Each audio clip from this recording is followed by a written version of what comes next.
Hey there, good morning good people. Back to my channel. Hari Jumat kita waktunya bicara tentang tim, leadership, tentang SDM ya. So berhubungan dengan kondisi sekarang di mana kita dipaksa tanda kutip untuk bekerja di rumah atau work from home, maka ada satu pertanyaan menarik diajukan oleh salah satu pengusaha yang saya Zoom call, saya melalui media Zoom melakukan coaching.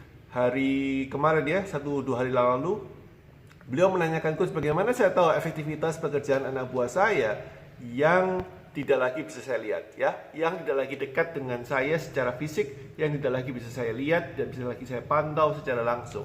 Bagaimana saya tahu efektivitas, efisiensi dalam pekerjaannya mereka? Yes, kita tahu bahwa kondisi ini tidak lazim untuk sebagian besar pengusaha. Ada beberapa pengusaha yang embracing ya, memeluk kesempatan ini dengan senang hati karena memang udah terbiasa untuk bekerja secara distance dari kantor ya untuk anak buahnya. Tapi kebanyakan, I think mayoritas tidak sesuai dengan budaya kebiasaan keseharian kita bekerja di kantor.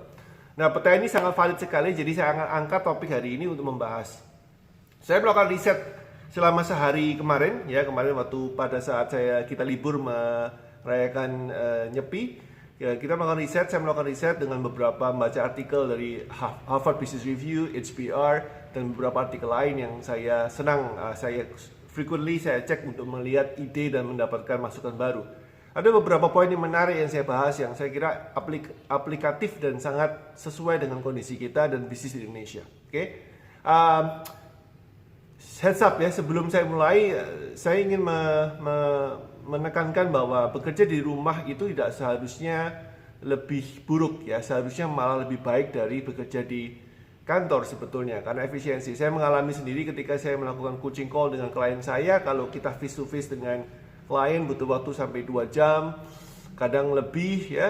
Pada saat Zoom kita mempunyai efisiensi dan memiliki kebiasaan atau kecenderungan untuk berbicara yang benar-benar penting saja, sehingga akhirnya pada saat saya melakukan sesi coaching hanya 1,5 jam selesai. Ini menunjukkan bahwa sebetulnya distance ya, social distancing ini mempunyai sebuah efek positif yang baik di dalam efisiensi dan efektivitas. Tapi tentu tidak bisa semuanya efektif. Ada beberapa hal pekerjaan yang kita mesti monitor yang sulit untuk dilakukan secara social distancing. Nah, itu yang saya mau bahas hari ini. Oke, yang pertama, apa yang mesti kita lakukan supaya anak buah kita memiliki kinerja yang baik walaupun di rumah dan jauh dari bosnya, jauh dari manajernya. Oke, yang pertama kita mesti clear bahwa yang namanya kejelasan atau proses kerja itu tidak lagi bisa kita monitor. Ya, kita harus sepakatin bahwa jelas bahwa proses kerja tidak bisa kita monitor. Kita nggak bisa mampir ke rumah anak buah kita masing-masing untuk ngecek apa yang mereka lakukan. Oleh karena itu, yang kita perlu lakukan adalah kesepakatan tentang goal mereka atau progress mereka. Sebagai contoh adalah, tolong jangan tanyakan atau dihindari tanya pertanyaan seperti Anda lagi ngapain.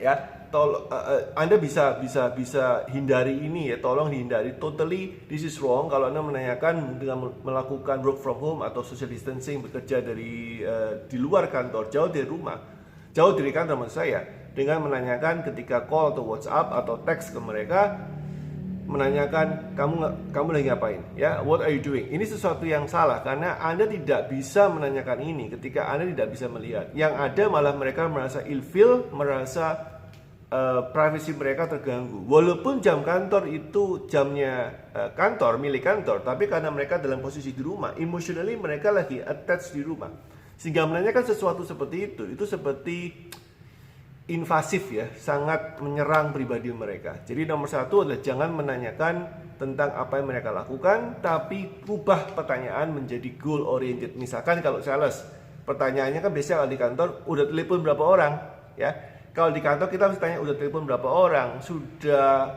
visit berapa kali, sudah nego berapa kali customer ini. Nah, Anda rubah pertanyaannya menjadi goal oriented. Misalkan sudah berapa yang mengatakan yes, sudah berapa yang mengatakan mempertimbangkan, sudah berapa yang minta nego, sudah berapa yang minta brosur, dan seterusnya. Jadi bukan aktivitas yang kita tanyakan, tapi efek dari aktivitas itu yang kita tanyakan. Sekali lagi, bukan aktivitas yang kita tanyakan, tapi efek dari aktivitas itu yang kita tanyakan. That's number one. Nah, kalau di dalam sebelum saya masuk kedua, yang pertama Mas Yan ya, kalau itu non sales bagaimana? Contoh accounting, kita kan bicara tentang progress sales di accounting. Yang kita tanyakan again bukan apa yang Anda lakukan, tapi Anda kejar progresnya.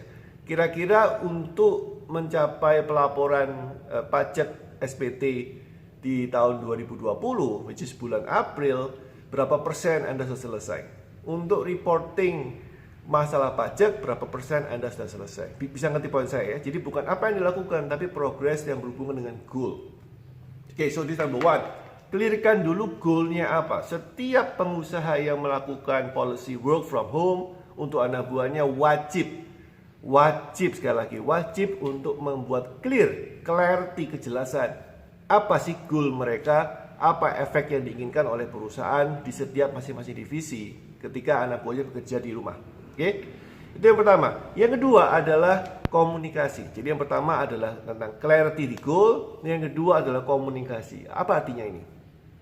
Let me put it this way. Ketika kita bekerja jauh dari kantor, jauh dari bos, jauh dari yang melakukan supervisi, maka sebetulnya Anda memiliki satu kelemahan. Kita mempunyai satu kekurangan, yaitu adalah komunikasi pertanyaan kepada Anda menjadi sangat tidak efektif. Sekarang saya mau ngomong secara pribadi saja. Siapa sih yang suka telepon ke atasan yang akan menanyakan progresnya secara sukarela? Ya, siapa yang nganggur di rumah tiba-tiba, udah aku telepon bos saya deh. Hanya sedikit orang. Saya akan melakukan telepon ke bos saya untuk menanyakan progres ini atau menanyakan tentang kendala yang saya hadapi. Nah, ini jarang terjadi. Maka Anda mesti melakukan satu, yaitu mendistribusikan kepada siapa divisi itu seharusnya telepon ketika ada kondisi apa.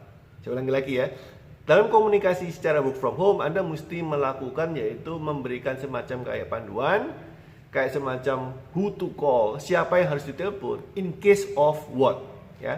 Siapa yang harus ditelepon dalam kondisi apa. Anda mesti buat listnya, kemudian Anda bagikan kepada tim Anda untuk Anda memberikan panduan. Jadi misalkan si A, seorang sales, atau seorang accounting, atau seorang tax manager, atau seorang promo, whatever it is, divisi mereka mempunyai list. Kalau dalam kondisi seperti ini saya mesti telepon ke sejawat itu maksudnya rekan mereka yang namanya adalah si Budi. Kalau saya ini ada masalah ini saya mesti telepon ke Wati. Jadi ini harus dibuatkan kesepakatan antara si Budi, Wati dengan siapapun anak buah Anda, terutama kalau anak buah Anda lebih dari 20, dan ini mesti clear ya. Kalau kondisi seperti ini telepon ke sini. Ya, jangan semuanya ditujukan kalau ada masalah telepon ke Anda. This is not good. Saya tidak menyarankan Anda membuat satu list, yaitu Anda sendiri yang muncul di nomor itu sebagai orang yang dituju kalau mereka mau tanya. Yang ada adalah bottleneck, ya. Anda tidak bisa, Anda malah paranoid, Anda malah panik, malah kacau nanti sebagai manajer, sebagai atasan. So, kasih mereka panduan kepada siapa mereka harus telepon ketika kondisi itu ada. Nah, sebaliknya di dalam komunikasi Anda juga mesti melakukan check up rutin. Sekali lagi, bukan untuk menanyakan lagi ngapain, tapi menanyakan progress. Dan menanyakan, kamu ada masalah nggak? Udah telepon si Wati belum? Nah, ini menanyakannya bukan menanyakan masalahnya, tapi menanyakan hari ini sudahkah ada telepon Wati? Karena ternyata orang yang ada telepon itu, katakanlah si Samson, itu memiliki hubungan kerja yang memang dekat dengan si divisinya Wati, sehingga mereka seharusnya melakukan kontak dengan Wati cukup sering. Ya, jadi kalau tanya ke tim komunikasi, jangan tanya tentang lagi ngapain. Tapi selain tanya progres, Anda tanya juga udah hubungin si Wati belum? Karena si Samson tadi memang berhubungan dengan kerja si Wati. You get my point?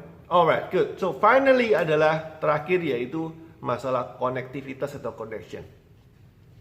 Nah, at the end of the day kita tahu bahwa yang namanya human to human connection ini penting sekali ya. Jadi kalau kita kehilangan connection, feel-nya nggak dapat, maka kita akan kehilangan mood bekerja. Ya, ada beberapa tips yang menarik yang saya baca di internet. Jadi ini bukan ide saya, dan saya belum pernah melakukan ini, tapi saya angkat ke video karena buat saya cukup menarik. Di luar negeri, which is semuanya mengalami work from home situation, di luar negeri sama dengan Indonesia kondisinya, mereka membuat sebuah yang namanya challenge atau tantangan. Kita suka melakukan challenge ya, TikTok challenge lah, atau apa challenge lah, monkey dance challenge segala macam.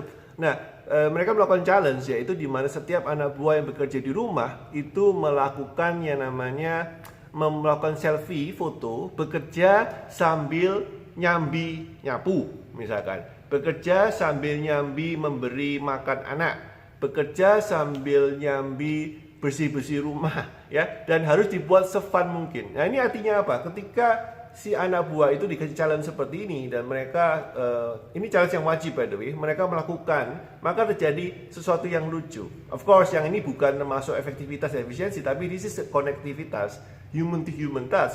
Mereka masih punya. Ternyata si Wati sambil berkebun megang alat potong rumput, tapi sambil telepon ke klien misalkan, dia foto.